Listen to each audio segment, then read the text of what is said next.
আসসালামু আলাইকুম। আজকে আমরা যে বিষয়টা আলোচনা করব, ভারতের জি-24 একটা চ্যানেলে বাংলাদেশের সাবেক প্রধানমন্ত্রী শেখ হাসিনা একটা সাক্ষাৎকার দিয়েছেন। সেখানে অনেক প্রশ্নের জবাব দিয়েছেন। তার ভিতরে আমরা কয়েকটা বিষয় নিয়ে আলোচনা করব। তার ভিতরে গুরুত্বপূর্ণ যে বিষয়টা নিয়ে আলোচনা করব, সেই সাংবাদিকদের প্রশ্নের জবাব ছিল।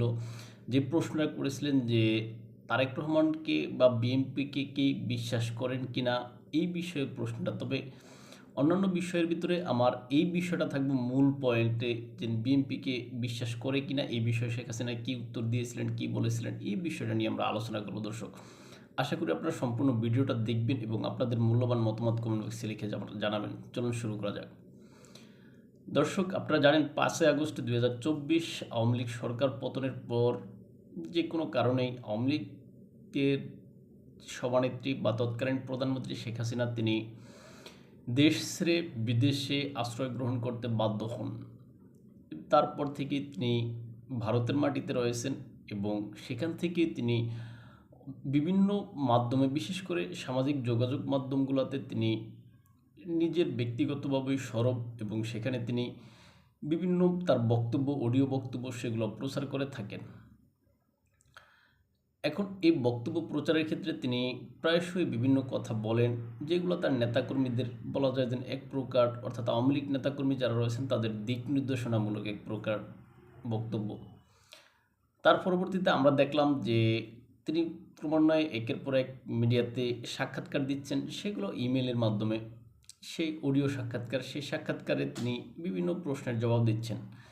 তারই রেশ ধরে আমরা দেখলাম যে সর্বশেষ এই যে ভারতের G-24 যে সাক্ষাৎকার, সেই সাক্ষাৎকারে সাংবাদিকরা তাকে প্রথম যে প্রশ্নটা করেছিলেন, সেই প্রশ্নটা ছিল এরকম: দেশে গিয়ে আপনি কী করবেন? দর্শক, এই প্রশ্নের পরিপ্রেক্ষিতে একটু বলতে হয় যে শেখ হাসিনা দেশে গিয়ে কী করবে, এই প্রশ্ন সরাসরি ভারতীয় যেই G-24 সাংবাদিক কেন করলো? বাংলাদেশ থেকে শেখ হাসিনা এক প্রকার পালিয়ে গেছে, এটা কি আসলে G-24 সাংবাদিক কি জানে না? বাংলাদেশের বর্তমান প্রেক্ষাপটে শেখ হাসিনা ফিরতে পারবে কিনা, এই অনিশ্চয়তার কথা একটি ভারতের সেই G-24 সাংবাদিক কি জানে না? শেখ হাসিনার জন্য বাংলাদেশে প্রায় 538টির অধিক 83র অধিক 583র অধিক মামলা রয়েছে বাংলাদেশের বিভিন্ন থানায়। সেই বিষয়টা কি ভারতের এই যে G-24 সাংবাদিক কি জানে না? সবগুলোর উত্তর অবশ্যই জানে। একজন সাংবাদিক যেহেতু তিনি অবশ্যই জানেন। এখন তাহলে পরের প্রশ্ন দাঁড়ায়, তাহলে কেন তিনি এরকম প্রশ্ন করলেন? ভারতীয় সেই সাংবাদিক কেন শেখ হাসিনাকে এই যে দেশে গিয়ে কী করবে, এই প্রশ্ন কেন করলো? এখন দর্শক, এই প্রেক্ষাপটে হয়তো আমরা আলোচনা করতে পারি যে বাংলাদেশের বর্তমান যে পরিস্থিতি রয়েছে, এই পরিস্থিতিতে যে বিশৃঙ্খল অবস্থা, সেটা ভারতীয় সাংবাদিকগণ জানেন এবং তারা জানেন যে পর্দার আড়ালে বিভিন্ন খেলা চলতেছে, বা বিভিন্ন যেই রাজনৈতিক পট পরিবর্তনের খেলা, বা বিভিন্ন যে আলোচনা বা শেখ হাসিনাকে ফেরানোর যেই আলোচনা চলতেছে, সেগুলো অবশ্যই ভারতীয় সাংবাদিকরা তাদের জানা রয়েছে।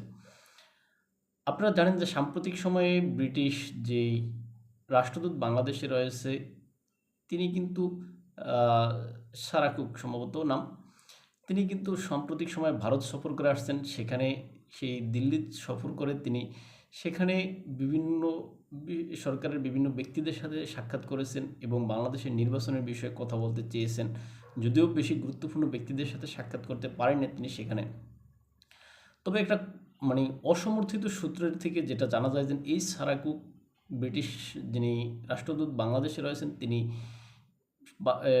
ভারতের বা তার দিল্লি সফরকালে তিনি বাংলাদেশের সাবেক প্রধানমন্ত্রী শেখ হাসিনার সাথেও তার একটা সাক্ষাৎ বা বৈঠক হয়েছে, এরকম কথা ভারতীয় বিভিন্ন, বিশেষ করে যারা অ্যাক্টিভিস্ট রয়েছেন তাদের সেই সমস্ত চ্যানেলে রয়েছে। বিশেষ করে আপনারা কলকাতা ডায়ালগসের যে মনোজ দাস রয়েছে, তার বক্তব্য থেকেও জানতে পারেন। এখন তার পর্দার আড়ালে অনেক আলোচনা হয়, যে সমস্ত আলোচনাগুলো বড় মাপের সাংবাদিকরা অবশ্যই জানেন। এখন বাংলাদেশে শেখ হাসিনাকে অবশ্যই ফেরানোর জন্য আন্তর্জাতিক মহল কাজ করে, এক্ষেত্রে ভারত অগ্রণী ভূমিকা পালন করলেও করতে পারে। এখন হয়তোবা এই প্রেক্ষাপটে বা এই পরিস্থিতির কারণে বা এই সূত্র ধরেই ওই সাংবাদিক শেখ হাসিনাকে প্রশ্ন করেছিলেন যে আপনি দেশে গিয়ে কী করবেন। এখন শেখ হাসিনার উত্তরও সেখানে ছিল গঠনমূলক উত্তর। সেখানে গিয়ে তিনি বর্তমান যে বাংলাদেশের বিশৃঙ্খল পরিস্থিতি, সেই বিশৃঙ্খলা থেকে রক্ষা করে বাংলাদেশের গণতন্ত্রের দ্বারা অব্যাহত রাখতে চেষ্টা করবেন, ইত্যাদি ইত্যাদি কথাবার্তা। তারপরে তার আরেকটা প্রশ্ন ছিল সাংবাদিকের যে বিএনপি বা তারেক রহমানকে বিশ্বাস করেন কিনা। এই বিষয়ে আসলে তিনি অর্থাৎ শেখ হাসিনা যে উত্তর দিয়েছেন সেটা আসলে বিএনপির প্রতি ইতিবাচক যে বার্তা সেটা দিয়েছেন। ইতিবাচক বার্তাটা এই অর্থে যে শেখ হাসিনা এইভাবে উত্তরটা দিয়েছেন যে আসলে বাংলাদেশের রাজনীতিতে বিএনপি এবং আওয়ামী লীগ উভয়ের সাথে যে সম্পর্ক, এই সম্পর্ক অনেক পুরনো সম্পর্ক। এখানে বাংলাদেশে আওয়ামী লীগ যখন সরকারে থাকতো বিএনপি বিরোধী দলে, আবার বিএনপি যখন সরকারে থাকতো আওয়ামী লীগ বিরোধী দলে, এইরকম তাদের ভিতরে এই সম্পর্ক দীর্ঘকাল ধরে চলে আসছে। এখন সেই ক্ষেত্রে বর্তমানে যেই বাংলাদেশের জঙ্গিবাদের উত্থান হচ্ছে, বাংলাদেশে যেভাবে মৌলবাদী উত্থান হচ্ছে, এই মৌলবাদীদের হাত থেকে বিএনপিও বাঁচতে পারবে না, এরকমভাবে কথাটা বলেছিলেন। আসলে শেখ হাসিনা এই কথাটা যদি আমরা বাংলাদেশে যারা বসবাস করতেছি, বাংলাদেশের ভিতরে আছি আমরা, যারা বাংলাদেশের বর্তমানে রাজনৈতিক যেই বা নির্বাচনকালীন যেই বিষয়গুলো পর্যবেক্ষণ যারা করতেছেন, তাদের কথাগুলোর সাথে মিলে যায়। কেননা আপনারা দেখেন, এই যে মৌলবাদী শক্তি, বিশেষ করে জামাত বা চরমনাই বলেন বা এই যে 10 দলীয় জোট, তারা যেভাবে বিএনপিকে নিয়ে বর্তমানে বাদর নাচ নাচাচ্ছে, সেই নাচানিতে থেকে আসলে বিএনপি বের হয়ে আসতে পারবে কিনা সেটা আসলে দেখার বিষয় বা ভবিষ্যৎ হয়তো বলে দেবে।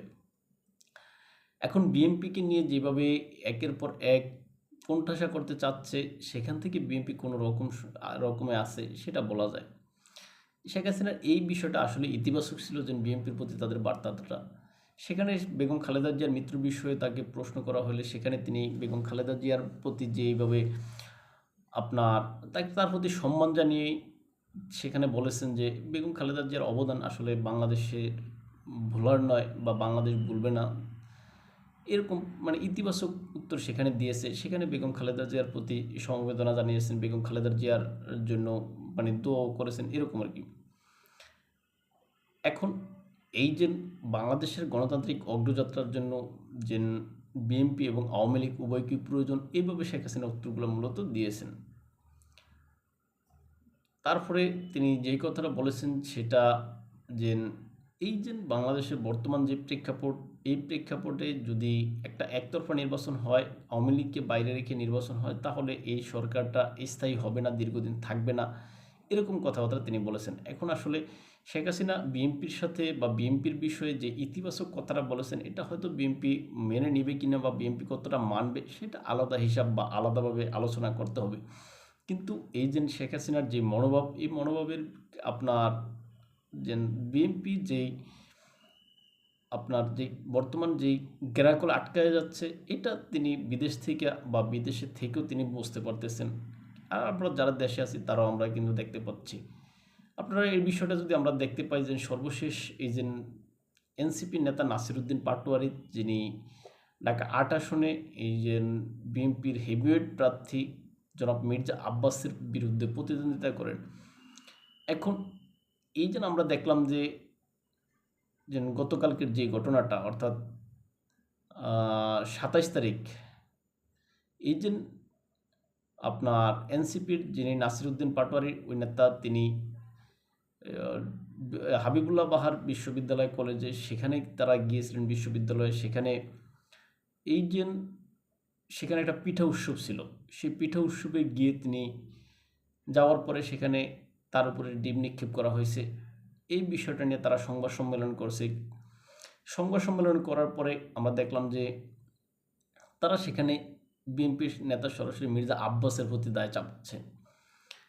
এখন এই বিষয়কে কেন্দ্র করে এই যে এনসিপির শীর্ষ নেতা জনাব নাহিদ ইসলাম, তিনি যে বক্তব্য দিয়েছিলেন যে এই যে তিনি বিএনপির যিনি সর্বোচ্চ নেতা জনাব তারেক রহমানকে বা বিএনপির চেয়ারম্যান জনাব তারেক রহমানকে তিনি দোষী করছেন আর কি, তার সমর্থনে মির্জা আব্বাসের ইঙ্গিতে এরকম কাজকর্ম ঘটেছে বা এরকম যেই আপনার কি বলে এটা যে হামলা নাসিরউদ্দিন পাটোয়ারির উপরে হামলা এইটা ঘটেছে। এই জন্য তারা সরাসরি বিএনপির শীর্ষ নেতা জনাব তারেক রহমান ও মির্জা আব্বাসকে দায়ী করতেছে। এখন এই যে সাধারণ একটা ডিম মারার বিষয়কে কেন্দ্র করে এখানে বিএনপির শীর্ষ নেতৃত্বকে এখানে ঘায়েল করার চেষ্টা বা বিএনপির হেভিওয়েট প্রার্থীকে ঘায়েল করার চেষ্টা, এটা আসলে একটি বানানো কৌশল বলেই অনেকে মনে করেন। অর্থাৎ পায়ে মির্জা আব্বাস সাহেব কিন্তু প্রায় এক সময় একটা কথা বলেন যে পায়ে পাড়া দিয়ে তারা ঝগড়া করতে চাচ্ছে। তারপরেও তিনি, অর্থাৎ মির্জা আব্বাস সাহেব যে কথা বলেছেন যে আমি আসলে মানে যতটা সম্ভব সহনশীল হয়ে থাকতেছি, তারা কিন্তু পায়ে পাড়া দিয়ে ঝগড়া করতে চাচ্ছে। আজকের বিষয়টা আমার কাছে এরকমই মনে হচ্ছে যে 27 তারিখ যে ঘটনাটা ঘটেছে, আমরা দেখলাম যে হাবিবুল্লাহ বাহার বিশ্ববিদ্যালয়ের যেই শিক্ষক প্যানেল রয়েছেন তারা যে সংবাদ সম্মেলন করেছেন, সেখানে আমরা দেখলাম যে তারা বলেছেন এই যে হাবিবুল্লাহ বাহার কলেজে যেই আপনার পিঠা উৎসব, সেই পিঠা উৎসবে ওই যে নাসিরউদ্দিন পাটোয়ারি এরা কিন্তু আমন্ত্রিত ছিলেন না। সুতরাং তারা সউদ্যোগে সেখানে গিয়ে তারা এই পরিস্থিতির শিকার হয়েছেন। এখন এই যে বর্তমান মাঠের অবস্থা, বিএনপি এককভাবে এই মৌলবাদী শক্তির বিরুদ্ধে কতটা মাথা চাড়া দিয়ে বা কতটা শক্তভাবে দাঁড়িয়ে থাকতে পারবে, সেটা হয়তো ভবিষ্যতে বা সময় বলে দিবে। তাই ভালো থাকবেন সবাই, দেখাবো অন্য কোনো ভিডিওতে অন্য কোনো বিষয়ে। আর শেখ হাসিনার এই বক্তব্যগুলো আসলে এমন একটা সময় যখন অল্প আর 2 সপ্তাহ আছে নির্বাচনের বাকি, এখন শেখ হাসিনা এই কথাগুলা বা সাংবাদিক এই প্রশ্নগুলো কেন করলেন, এগুলো আসলে অনেক আলোচনা, বড় আলোচনার দাবি রাখে। আমরা হয়তো আলোচনাগুলো বেশি ডিপলি করি না, অনেক কারণ থাকে। এর কারণ একত হচ্ছে যে আমরা যদি কথাগুলো বলতে যাই, আপনার একটা পক্ষ বলবে আমরা স্বৈরাচারের দোসর, আরেক সরকারের পক্ষ থেকে ওই যে নজরদারি যেটা করতেছে, যেন কোনো কিছু বললে বলবে যে এরা স্বৈরাচারের দোসর, এরা নির্বাচনকে বানচাল করতেছে, ইত্যাদি ইত্যাদি কথা বলবে। সুতরাং এই কারণে আমরা আসলে ডিটেলসে অনেক কিছু আলোচনা করতে চাই না। যা করি এর থেকে আপনারা অনেক কিছু বুঝে নিতে পারেন বলে আমি মনে করি। তাই ভালো থাকবেন সবাই, দেখো অন্য কোনো ভিডিওতে অন্য কোনো বিষয়ে। আল্লাহ হাফেজ। আর আমাদেরকে যদি আপনারা ফলো করছেন ইউটিউব এবং ফেসবুকে স্বপ্নচারীর কথা নামে, ইনস্টাগ্রাম টিকটকে এনে তো দেখতে পারেন।